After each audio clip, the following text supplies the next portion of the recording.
Welcome to Luca is a Billionaire, where the only thing I invest in is your answers. You start by powering the X4 with a fully charged battery and a fast micro SD card. This prevents recording interruptions.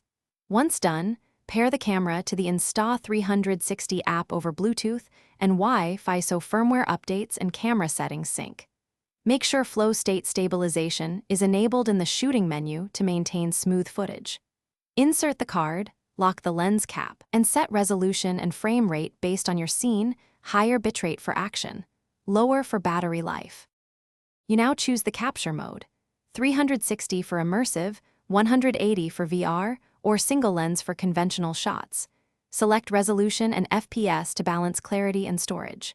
Once set, use HDR for static high dynamic range scenes and 4K/60 for fast motion to avoid blur.